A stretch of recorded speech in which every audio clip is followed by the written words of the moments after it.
producción, ¿no? Entonces, Guanajuato apareció como el paradigma de una región muy tejida, ¿no? Que además espacialmente estaba en un vaso interior, digamos, que la separaba del norte, donde las distancias, ¿no?, eran mucho mayores y la población más dispersa, las minas más caprichosamente distribuidas entre las sierras y en medio del desierto, y el sur de México, ¿no? Es decir, en una zona muy fértil, una media luna muy fértil para la producción alimentaria indígena y española, maíz y trigo, ¿no? Entonces se convirtió en el paradigma de la economía regional integrada, diversificada, ¿no?, y dinamizada por la plata. Claro, el norte era más complejo, ¿no? En el norte teníamos Zacatecas como el gran punto de la minería norteña, pero conforme esta se fue expandiendo hacia el norte, tendríamos que ver un mapa, si no les va a resultar abstracto.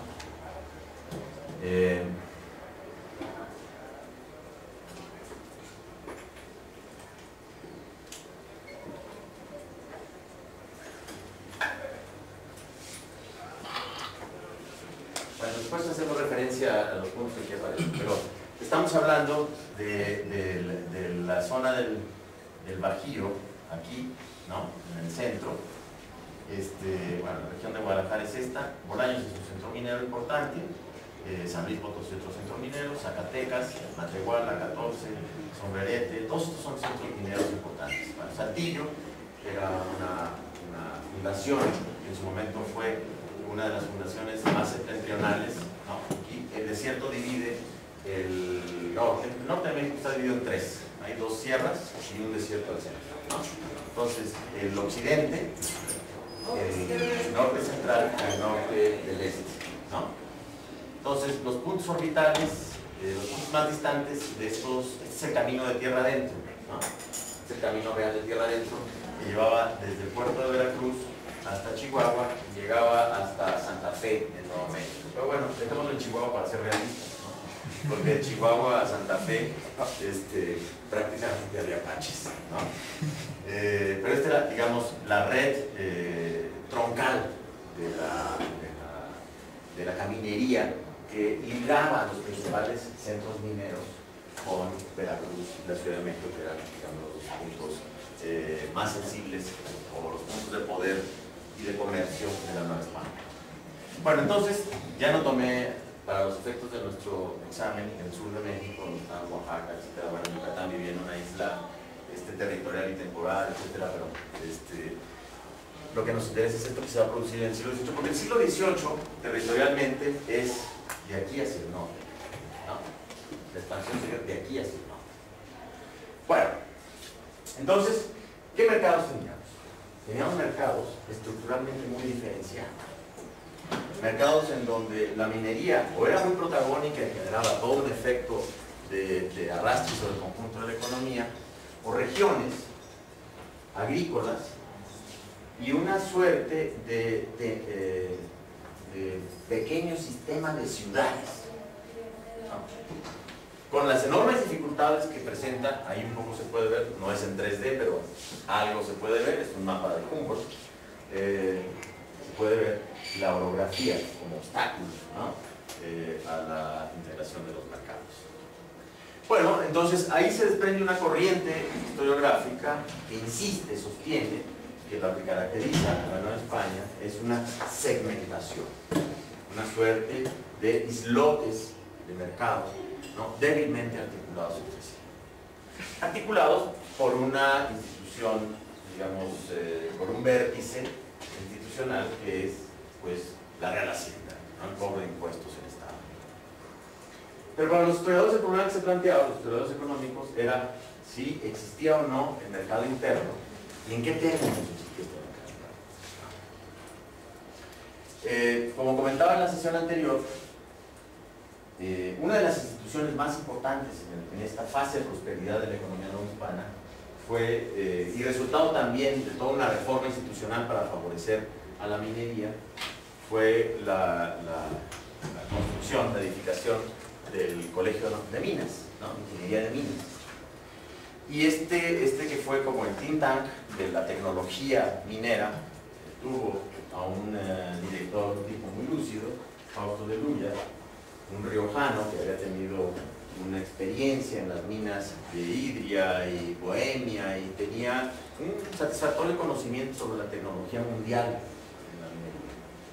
Y le logró vender a Carlos III el proyecto, a Carlos IV se lo concedería, de la importancia de tener un centro de producción tecnológica y de formación de técnicos de la minería. Él tenía que hacer periódicamente memorias, informes, y una memoria publicada después de la independencia, en 1823, pero que fue una memoria que precedió a la guerra de independencia, memoria sobre el influjo de la minería en la agricultura, la ganadería, ¿no? Y la economía en general. Y nos dio una visión, o dio en su época, una visión interesante, una visión compleja sobre el papel de la minería. Ya no como la miró Humboldt, porque además la opinión mayoritaria la opinión que ejerció mayor influencia sobre los contemporáneos y durante muchos años en la historiografía fuera de este viajero alemán, ¿no? E incluso torció el bastón del argumento porque su principal fuente de información era don Fausto de Luya. Me parece que la idea fundamental no le entró en la cabeza al alemán, ¿no? Sería un casco metálico para razonar la complejidad de la economía minera no hispana. Se detuvo en analizar algunos aspectos tecnológicos. Seguramente todos ustedes han leído el ensayo sobre el reino de la Nueva España, ¿no? Que fue una suerte de manual del inversionista europeo, ¿no? De su época para la minería no hispana, pero que cometió gravísimos errores de cálculo y sobre todo no captó la idea fundamental de Fausto de Luya. Humboldt concluye que la riqueza de la Nueva España no estaba en las minas, sino en la agricultura, presa del pensamiento de época, ¿no? Y no entendió la visión que de Luya había advertido ya de que efectivamente, en términos del tamaño de la producción agropecuaria, ¿no? Por supuesto, la agricultura, en una economía preindustrial, constituía, ¿no?, la rebanada más grande de la economía. Pero la minería constituía, ¿no?, el motor de funcionamiento de esa economía, por decirlo en términos contemporáneos, ¿no? De Luya lo planteó más en términos de cómo la minería había generado una demanda propia, un pre-keynesiano, ¿no? Y esa demanda era una demanda esencialmente de mercado e interna.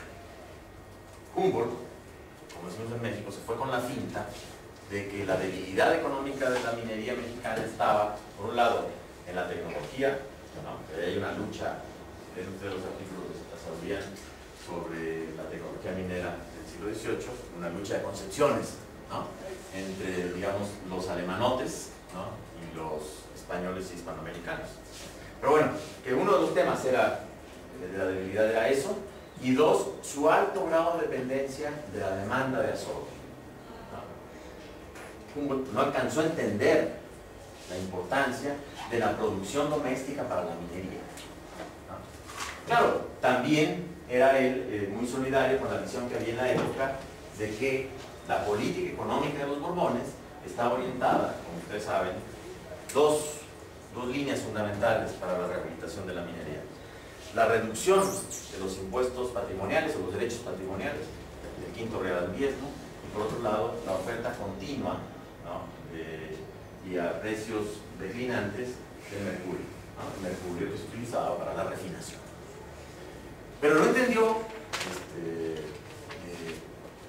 Humboldt lo que de Luya había advertido, que la producción económica plata tenía una función de demanda sobre la economía nacional, ¿no?, mayoritariamente. Entonces Saurian lo que hace es que lee este texto, advierte la complejidad del modelo de Luya, que seguramente cuando lo escucharon dijeron: esto está rayado, ¿no?, ¿de qué está hablando? Porque además la economía minera se había venido abajo, ¿no? Y plantea el modelo, un modelo que ya había esbozado para el espacio andino, lo plantea para la Nueva España, ¿no? Y pone el énfasis en la producción económicamente dominante, la producción de plata, y su efecto sobre el conjunto de la economía. Claro, era una idea del siglo XVIII planteada en una hipótesis por la salud en el siglo XX, pero no teníamos la información que nos permitiera estimar si esto era así, ¿no? Es decir, el testimonio de época era sólido, pero no había una información cuantitativa que mostrase la hipótesis de Saluria de que entre el 60 y el 70% de la demanda de bienes salario, ¿no? Y de bienes de capital o insumos provenía fundamentalmente del mercado interno. Entonces la hipótesis que lanza es que la plata genera su propio mercado interno. Eso, a mi modo de ver, es un giro importantísimo en la historiografía. Pero entonces, el problema ya no es reconstruir el mercado en términos de un gran mercado como lo podríamos pensar para las economías modernas como mercado nacional, sino en advertir, ¿no?, más que de estructura, la dinámica de la economía y del mercado municipal. Y había una pista, una hebra que había que seguir, que era la producción minera. Bueno, hasta aquí, vamos.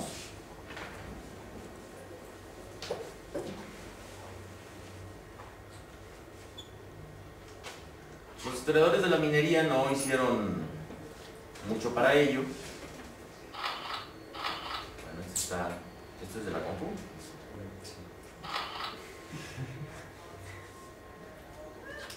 Una pregunta. Sí. ¿Qué producción se alimentaba de la producción de plata y la producción de plata a qué producción dinamizaba? Muy bien. La reserva de verlo en el modelo, podemos en términos generales caracterizar la producción de plata en dos momentos, ¿no? Dos momentos, digamos, del proceso productivo, y ahí hay que poner el énfasis en el tipo de demanda. Una primera fase que tiene que ver con la extracción, ¿no? Y en la extracción de plata, bueno, fundamentalmente la fuerza, la mercancía más valiosa en la extracción de plata y más numerosa es la fuerza de trabajo humana, ¿no? Trabajadores humanos. Entonces, ¿de qué estamos hablando? De bienes salarios, ¿no? De alimentos, de vestir, de bebida, como nos lo mostró Angelo, ¿no? Los mineros tienen una cultura común, ¿no? Nadie puede entrar a trabajar en su sano juicio, ¿no? Entonces, bebida y tabaco. Bueno, si ya se va a tener un trabajo duro, hay que vivir bien, ¿no? Que se pueda. Entonces, tenemos ahí una demanda limitada. Ahora, claro, hay un componente importado en esa demanda, que son el acero, las barretas, ¿no? Que utilizaban, perdón. Cabos de vela. Cabos de vela. Ah, ese es demanda interna. Las barretas, ¿no? Y pólvora, ¿no? Pólvora que se importa, se fabricaba, ¿no? Los componentes se traían de Europa, se fabricaban en México, en la Nueva España, ¿no? Básicamente, dos componentes importados. Construcción de socavones. Bueno, primero fuerza de trabajo. Claro, para trabajar en los socavones, ¿qué se requería? ¿No? Se requería construir las naves, madera, ¿no? Mucha madera. Dos, iluminación, cebo, mucho cebo de la ganadería, ¿no? Sacar la piedra. Bueno, primero sacar el árbol, ¿no? El problema de la minería mexicana es a diferencia de la minería del oro en Brasil, es que es exactamente al revés. Ahí el agua es aliado del minero, aunque es el enemigo, uno de los enemigos principales, ¿no? Cuando se da con una corriente subterránea, o venían las temporadas de lluvia, que es una de las críticas que hace Humboldt, ¿no? Porque los mexicanos, ¿no?, hacen los tiros verticales, ¿verdad? Porque se hacían los tiros diagonales o los tiros horizontales ¿no? Para encontrar la beta, pues iban a tardarse 10 años. E invertir 10 años en abrir un socavón, ¿no? Significaba tener... O sea, hacían tiros siguiendo la beta. Y eran tiros muy caprichosos, ¿no? Iban siguiendo la beta. Entonces, madera, cebo, cueros, ¿no? Para sacar el agua, sacar la piedra, etc.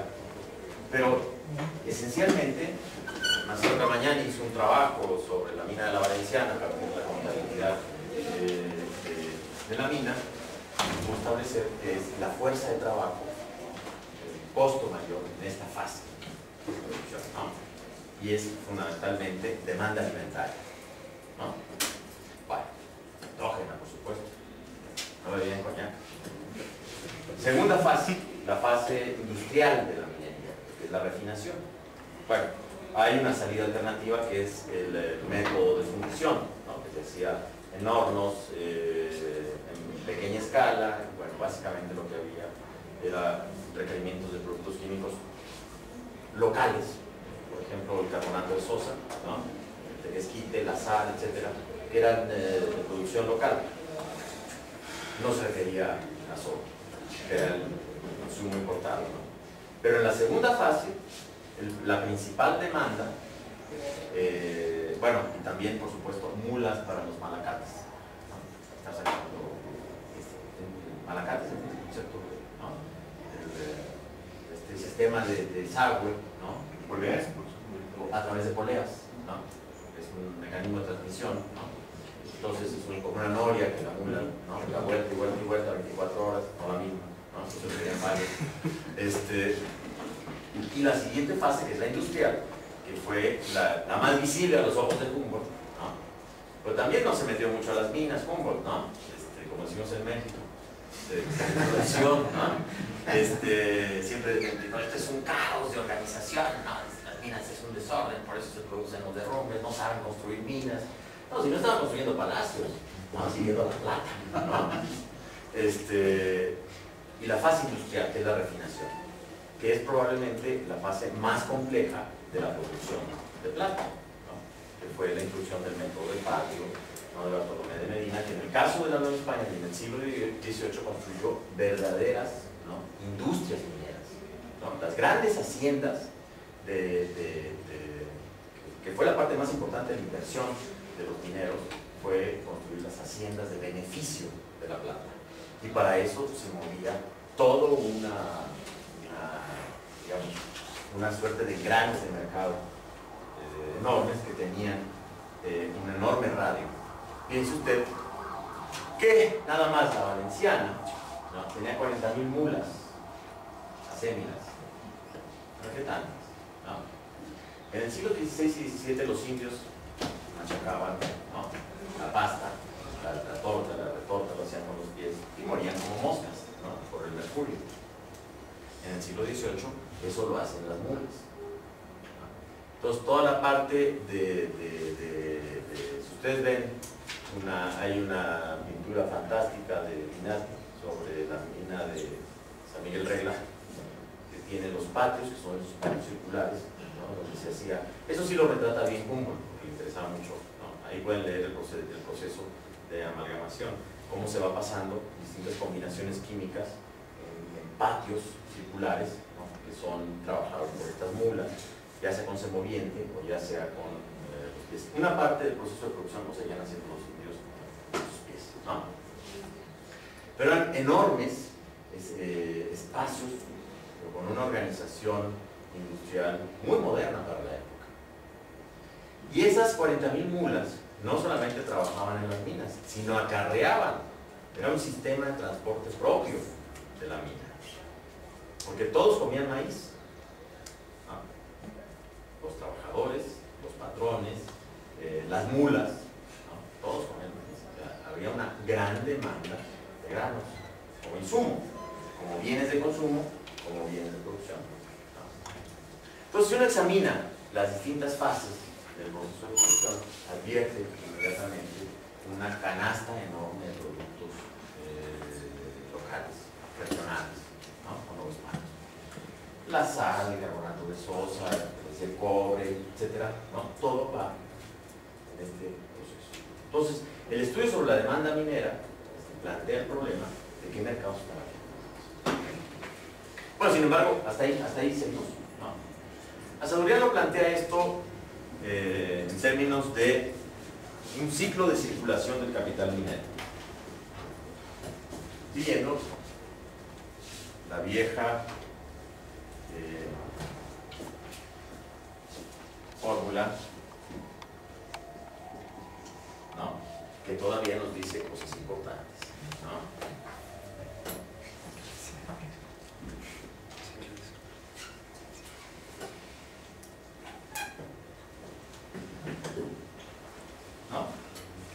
Fuerza de trabajo, ¿no?, y medio de producción, ¿verdad? Ese circuito de circulación del capital minero. Entonces, la composición del capital minero, ¿no?, en realidad va a circular sobre el conjunto de la economía.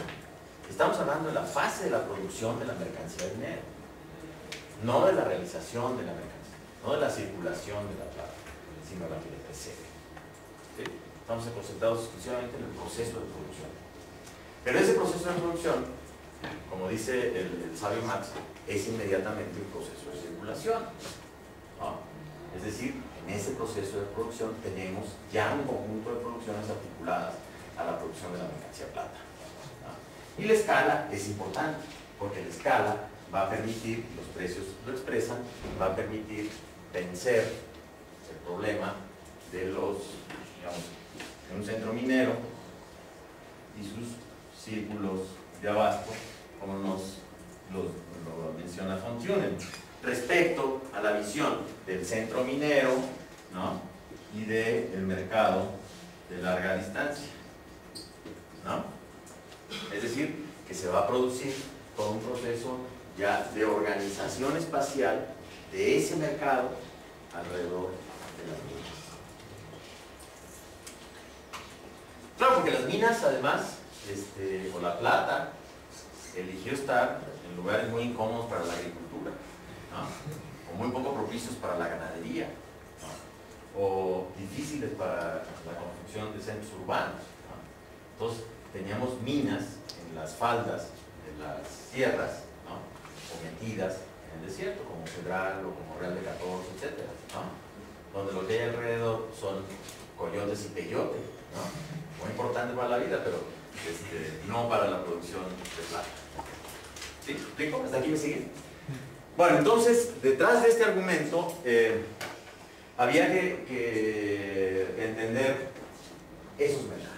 Entonces, por otro camino, el estudio del mercado urbano, digamos que tenía dos sectores, el que demanda la producción industrial, ¿no?, de insumos de la producción, y el de la fuerza de trabajo. Los centros mineros son centros de consumo, ¿no? Entonces, ¿cómo entender la estructura de demanda de esos centros? La fuente que iluminó un poco esto fue el derecho de alcabalas, ¿no? Porque, grosso modo, las alcabalas, impuesto a las ventas, se centralizó en 1778, y a partir de entonces, en la Nueva España, hay una contabilidad sistemática y se reorganizó el espacio fiscal en función, no eran idiotas, en función de la circulación. Es decir, hubo un proceso de adaptación de la estructura fiscal a la estructura del mercado. Y esto es importante desde el punto de vista por un lado, que se incrementó, es uno de los éxitos de la fiscalización, ¿no?, la espacialización de la tributación en función de la organización del mercado. Eso lo hizo el Estado más rápido que la Iglesia.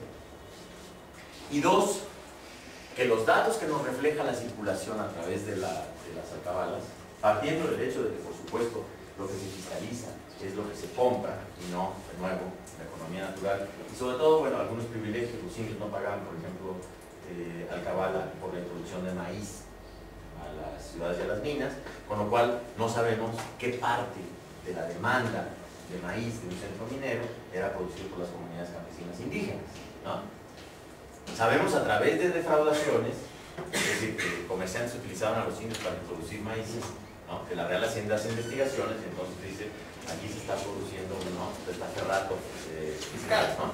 Pero eso apenas se ilumina sobre ciertas prácticas. Pero lo importante es que las alcabalas nos mostraban, grosso modo, ¿no? Salvo si encontrábamos las guías, en el caso de pocas administraciones se encontró, la existencia de tres grandes componentes del mercado. Los productos de la tierra, que tienen que ver, ¿no? Con los primeros círculos de Fontiunen de abastecimiento, los productos del reino, que son los productos producidos en la Nueva España, o, por ejemplo, el cacao de Guayaquil, ¿no? Que llegaba a la Nueva España, se consideraba de la tierra, ¿no? Pero se decía cacao de Guayaquil, ¿no? Cacao de Tabasco, y las importaciones. Y en las importaciones teníamos, pues, el segmento, los bienes de Castilla, ¿no? Y los que eran europeos, ¿no? Castellanizados por el monopolio de Indias, y los bienes de China. Bueno, en los centros mineros encontramos la canastita completa, ¿no? Es decir, lo que tenemos son centros de demanda extraordinariamente dinámicos y con un extraordinario poder de compra. Todos los estudios, algunos estudios minuciosos, Arturo Alvarado lo hizo para el caso de Guanajuato, donde hay una mina, por supuesto. Los estudios de Bakewell, pero preceden a esta fase, ¿no? También mostraron esta geografía del abastecimiento. Yo mismo hice sobre un pequeño centro minero, y lo que uno puede advertir es una estructura de demanda, ¿no? Que comporta estos tres componentes: la demanda local, la demanda del reino y la demanda importada, ¿no? Entonces, los centros mineros eran una suerte de microcosmos de la economía en su momento, ¿no? ¿Me explico? ¿Sí? Hasta aquí seguimos bien. Okay. Bueno, entonces la hipótesis ya del crecimiento económico ya no estaba solamente puesta en los datos de producción de plata o de producción agropecuaria, sino que ya con la hipótesis esta del ciclo de circulación del capital dinero, ¿no? Era importante hacer un esfuerzo por reconstruir esa dinámica. Si uno ya ha advertido la existencia de esa escala de organización del mercado, entonces partimos de la hipótesis de que el mercado se organizaba así. Había que dar con las fuentes, ¿no? Había que dar con las fuentes, teníamos fuentes cualitativas. Partimos entonces de la idea, bueno, aquí son otros dos temas que voy a dejar más tarde, de que estudiar una economía regional, sobre todo una economía regional. La economía de Guadalajara, como vimos en el mapa, voy a volver al mapa antes de...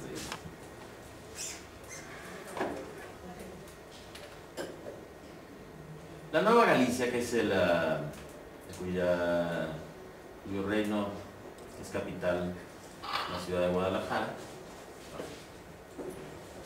aquí, ¿no? La Nueva Galicia, que fue, digamos, el territorio conquistado por el enemigo de Hernán Cortés, ¿no? El enemigo español, ¿no? Contradicciones al seno de ese pueblo, que fue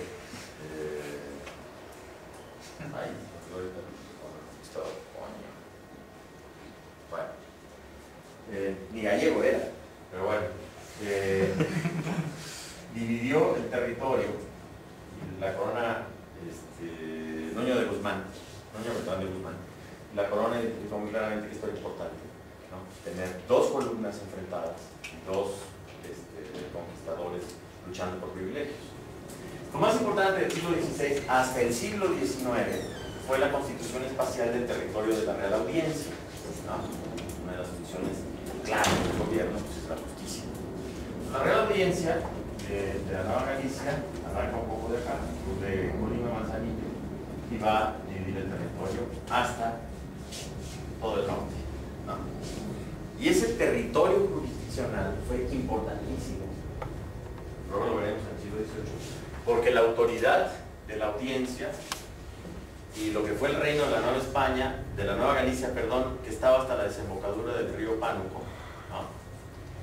Digamos, como zona conocida, esta es una incursión, todo el oeste no hispano va a ser la región en el siglo XVI. Hizo Núñez de Guzmán, que fue uno de los conquistadores más expoliadores, además pocos indios, bravos, ¿no? Bravísimos, y además no eran sedentarios, no había una gran civilización. Los chichimecas del norte, ¿no? Eran demasiado difíciles como para extraerles una renta. Entonces hay todo un proceso de desocupación del suelo en la región centro-norte hasta el siglo XVIII, ¿no? Pero bueno, en el siglo XVIII Guadalajara va a tener una posición estratégica porque la expansión de la economía hacia el norte va a tener en Guadalajara, que no es una ciudad minera, va a tener un enorme papel de poder institucional. Cabecera de la audiencia, como ya decíamos, del reino, de la capitanía general, aquí se tomaban las decisiones militares sobre todo el norte, del obispado, ¿no? Pues se constituían los obispados en el norte, y luego, como veremos, la sede del único consulado de tierra adentro, consulado de comerciantes, que tendría la Nueva España, ¿no? Cuando en 1795 se detona el poder monopólico del comercio de Ciudad de México y se crea un consulado en Veracruz y otro en Guadalajara. Entonces, fue además situada en el centro de un valle que fue muy fértil, pero que se mantuvo estancado hasta el final, hasta mediados del siglo XVII. Después de esta época, está el estudio de Eric Van Young sobre Guadalajara y el sistema de haciendas, muestra muy claramente cómo se produjo una expansión de la agricultura comercial y de la ganadería, de exportación, y en la ciudad de Guadalajara de la manufactura, que hasta entonces se explicaba, ¿no? Por yo lo explico por una hipótesis de autodesarrollo de una economía urbano-rural, ¿no? Es decir, un desarrollo endógeno autocentrado en Guadalajara y sus territorios, sus cinturones agrícolas, ¿no? Guadalajara pasó de tener 2.000 habitantes, bueno, vamos a ver, a principios del siglo XVIII a tener 30.000 habitantes, 40.000 habitantes a fines de ese siglo, ¿no? Pero bueno, la historiografía regional, y el mejor estudio quizás sea el de Bañón, se quedó en mirar Guadalajara como un mercado urbano regional, ¿no? La idea de los archipiélagos de mercado, ¿no? Nosotros planteamos una hipótesis contraria. Pero bueno, ya lo ubicaron en el espacio, entonces ahora vamos a ver algunos datos duros sobre esa economía. Bueno, una aproximación al estudio sobre una castaña sobre el ciclo de crecimiento de esta economía, que fue próspera en el siglo XVI porque encontraron minas, pero cuando apareció Zacatecas, ¡pum!, las minas de la Nueva Galicia se fueron al demonio. Y en el siglo XVII no, fue de una pasividad barroca en términos económicos total. Bueno, este es el siglo XVIII de 1713 a 1804, ¿no?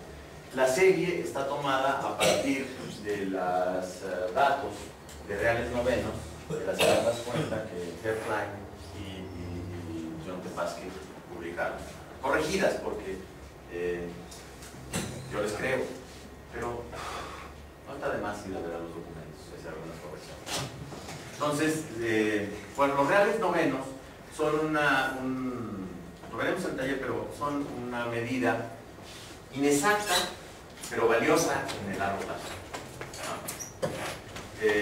Y valiosa porque por lo menos nos orienta no sobre el comportamiento, como ustedes pueden ver aquí, este dato, ¿no? Sería inexplicable, no se va a derrumbar la producción agropecuaria así, de un año para otro, ¿no? Aunque hubiera caído las langostas. O aquí, ¿no? Son huecos que tienen que ver fundamentalmente con el proceso de gestión administrativa entre la recaudación de la iglesia, ¿no? El obispado y la Real Hacienda. Pero bueno, la tendencia queda más o menos claro. Aquí estamos hablando de 1770, ¿no? Un crecimiento relativamente lento, y a partir de 1770, ¡pum!, take off de la economía rural. Si los diezmos son un testimonio, digamos, elocuente o religiosamente valioso de las obligaciones fiscales de los fieles, pues en términos generales, en términos agregados, sí nos refleja un cierto cambio de trayectoria de la producción, ¿no? Y ese cambio de trayectoria está situado en este periodo, entre 1770. Y la contabilidad llega hasta 1804. Eso encaja con nuestro modelo, ¿no?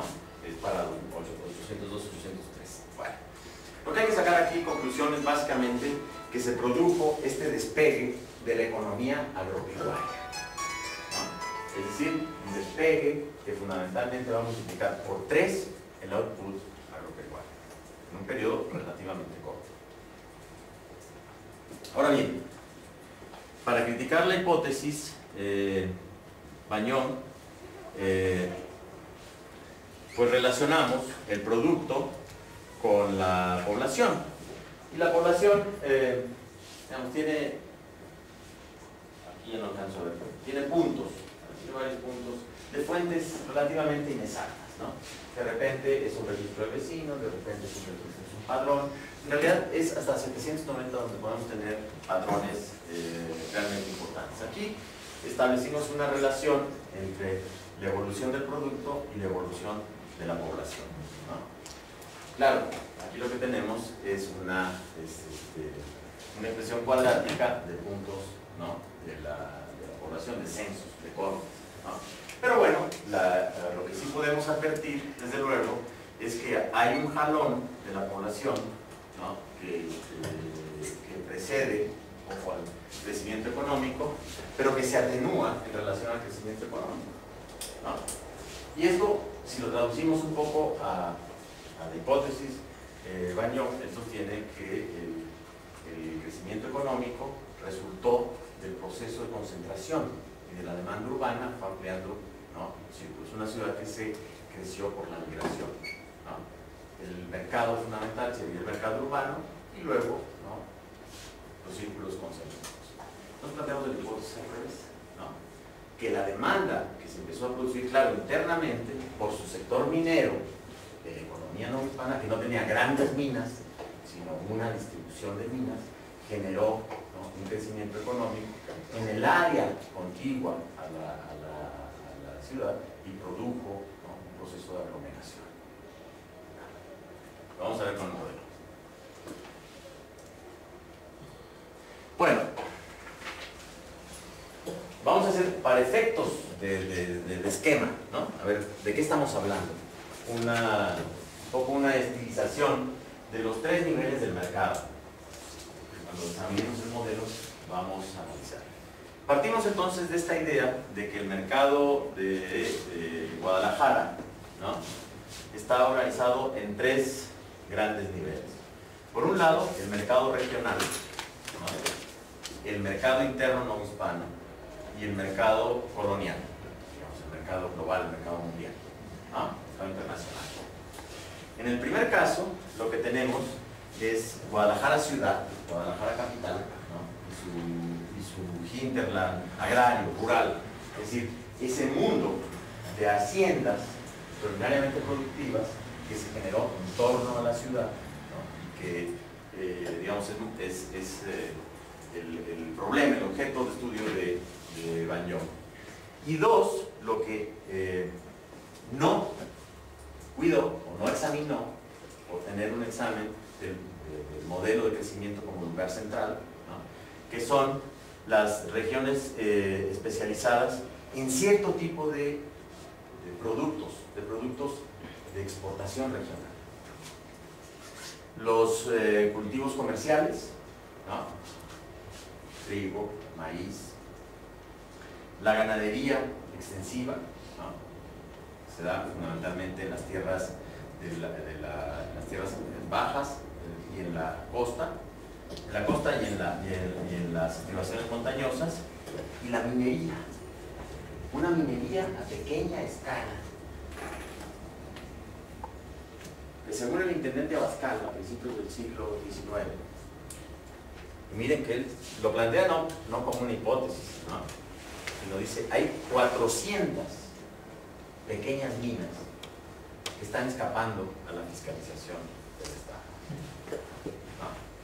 Pequeños centros, bolsones territoriales donde había una producción de plata a pequeña escala. Generaba un movimiento doble. ¿No? Bueno, entonces, estas regiones, la ganadería fue un sector de exportación regional muy importante. No solamente la ganadería vacuna, era un poco una ganadería montaraz y que fue a lo largo del siglo XVIII convirtiéndose más en una actividad económica organizada. ¿No? Organizada, y luego la plataforma sobre la cual Guadalajara desarrollaría una industria artesanal del cuero, ¿no? La peletería, y por supuesto todos los usos instrumentales que tenía el cuero, para perros, para las minas, para vestir, etc. ¿No? Por eso de ahí salieron los charros, ¿no? Y de los Altos de Jalisco, la zona esta que está intermedia entre Guadalajara y Camino de Tierra Adentro, la cría de caballos, ¿no? Y de mulas, muy importante, ¿no? La cría equina, que a diferencia de la cría de vacunos en tierras fértiles, ¿no? En tierras, digamos, más bien feraces, como se decía en la época, ¿no? Que aprovechaban pastos estacionales o las tecopapas, etc., que constituían una especie de actividad extractiva, ¿no? Sacaban al ganado, ¿no? Estacionalmente, y lo llevaban hasta los toros castrados, los llevaban hasta la feria de Toluca, o los sacrificaban y sacaban los cueros hacia el norte para la minería, ¿no? Y la ganadería equina, que era una ganadería muy cuidada, ¿no? Toda la zona de los Altos, ahí donde se dan los charros, ¿no? En realidad primero se dieron los caballos. Entonces se hizo una cría especializada de caballos. La hacienda de Ciénega de Mata, de Rincón Gallardo, fue una de las principales haciendas de desarrollo de equinos con sangre andaluza, ¿no? Sangre criolla. Y luego, bueno, la cría de mulas, fundamental para el comercio, para la minería, etc.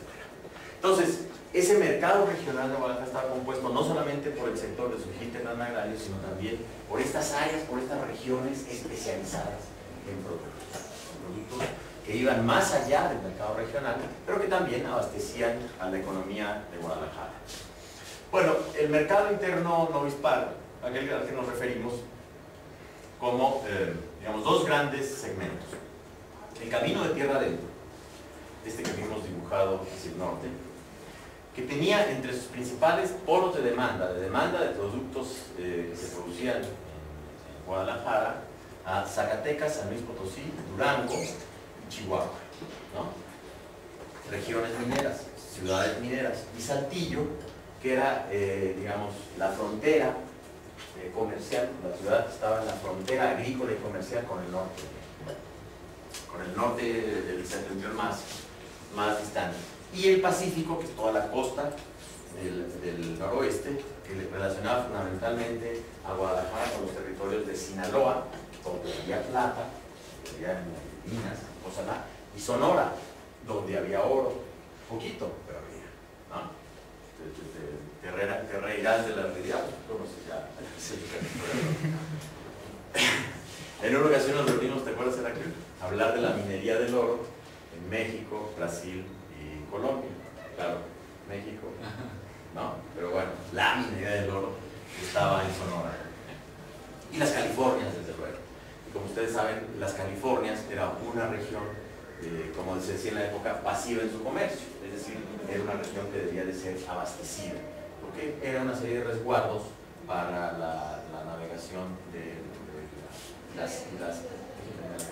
la navegación de la nao de Filipinas y el sistema de misiones. Sí, bien. California pertenecía a México, ¿no es cierto? Claro. Cada vez más, hoy día. No, entonces sí. Española, era española, ¿no?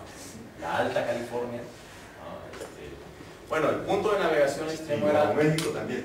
Sí, claro. Le quería pedir una pregunta. Esta producción que de Guadalajara tenía exportación hacia Estados Unidos, hasta más arriba. Le digo, era a través del puerto de San Blas, desde Guadalajara se enviaban los suministros a parte de las misiones del norte, de Baja California y de Sonora, y San Diego, que era el puerto de California, el puerto más importante de California, y Nootka, que era el punto Vancouver, el punto más distante donde paraba la nave filipina. Puede ser ese viaje por el norte y bajaba. Entonces, toda esa zona requería de abasto, ¿no? Entonces, desde Guadalajara se despachaba hacia esa región. Sí. Vale. Y bueno, hacia la Nueva España, en las ciudades, a través de alcabalas, lo que hemos podido registrar, ¿no? Y los estudios de alcabalas que se han hecho, es las regiones con las que tenía más articulación. Guadalajara era, desde luego, la Ciudad de México, Puebla, Querétaro y Michoacán, ¿no? En el centro de México. Es decir, ahí llegaban fundamentalmente los productos del reino, lo que en alcabalas aparece como productos del reino. Bueno, y de una constelación de pequeñas ciudades, lugares, etc. Pero como polos, ¿no? Urbanos de comercio eran estos tres. Pero además era donde se remitían, ¿no? La plata con la que se pagaban las instituciones. Bueno, y la conexión, deliberadamente dejé esto, que les voy a indicar. La conexión que se daba entre el mercado regional y el mercado internacional era a través del puerto de San Blas, del que he hablado, que era el puerto. Fue un puerto secundario, Acapulco, que se pensó como un astillero, ¿no? Pensaron los Borbones en 767, ¿no? El visitador lo vio como una ensenada natural, vio mal, ¿no? Sus cálculos fueron sobre la posición astronómica y el espacio, ¿no? Es una, ¿cómo decirle? Es una rada que está al lado de un manglar con un sistema de canales. Y este caballero interpretó que era el mejor sitio para construir un astillero, porque tenía en los manglares la madera, la transportación se podía hacer a través de los canales, ¿no? Y el puerto tenía un resguardo natural, ¿no? Un brazo que lo protegía no solamente del temporal, sino también, por supuesto, de los enemigos, ¿no? En caso de ¿Piratas? Pues, o whatever, ¿no? Que pareciera ahí, ¿no? De la codicia humana. Pero no hicieron un estudio de suelos, ¿no? Entonces, era espantoso el lugar porque tiene un movimiento de arenas, ¿no? Que cierra naturalmente el puerto. El puerto, incluso para los navíos de entonces, estaba abierto entre 4 y 5 meses. El resto encallaban los barcos, ¿no? La ingeniería española de la época. Y la parte más importante es que ese manglar producía millones, todavía hoy día, con todas las fumigaciones que le han hecho, millones de mosquitos que salen a eso de las 5 de la tarde y destruyen todo lo que se encuentra en vivo, ¿no? Que son los famosos jejenes. Entonces, los pobres militares que preferían ir a Ceuta que estar ahí, ¿no? Acantonados, a las 4 de la tarde se encerraban, se blindaban, y les valía un demonio lo que pasaba por ahí, ¿no? Entonces, nunca funcionó como astillero, ocasionalmente funcionó como puerto, pero era un lugar fantástico para el contrabando, ¿no? Los contrabandistas. Sí, se aguantaban todo. Claro, no, pues estaban trabajando, ¿no?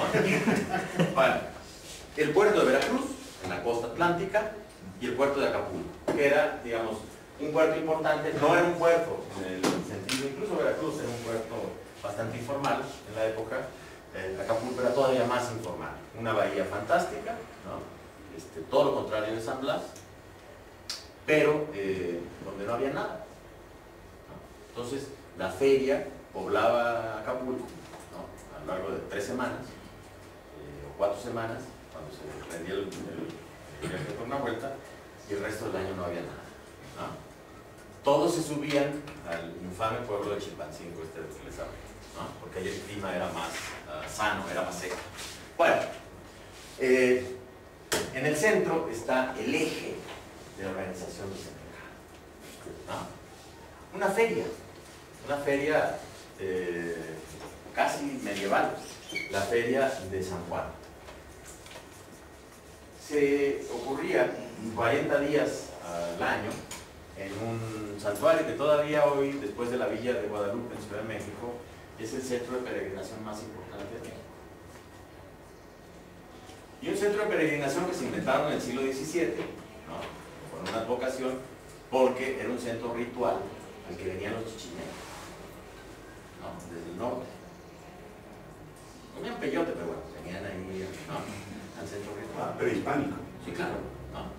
Pero como se puede advertir en el mapa, en el siglo XVIII tuvo un extraordinario valor geoeconómico, porque constituyó la verdadera bisagra de la conexión con el mercado del norte.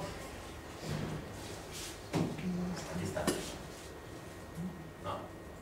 Entonces hay una migración hacia el sur, es las primeras 3 semanas de diciembre, la última de noviembre, las primeras de diciembre, y es una concentración de importaciones, ¿no?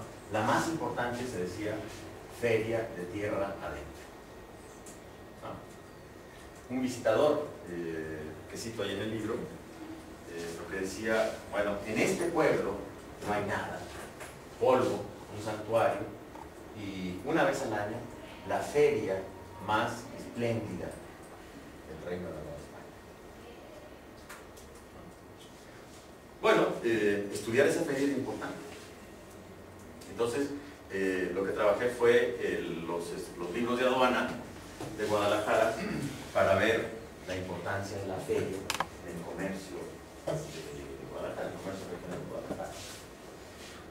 Y examinando a los principales comerciantes que enviaban despachos a San Juan, que eran importadores todos, los que enviaban eran importaciones, ¿no?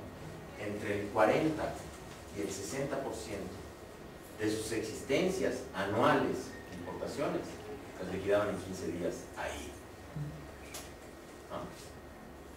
Entonces, este mercado tenía un efecto de redistribución hacia el norte extraordinariamente importante. Entonces, ya no estamos hablando de un mercadito aquí y otro mercadito allá, estamos hablando de un sistema de mercado que articula ferias,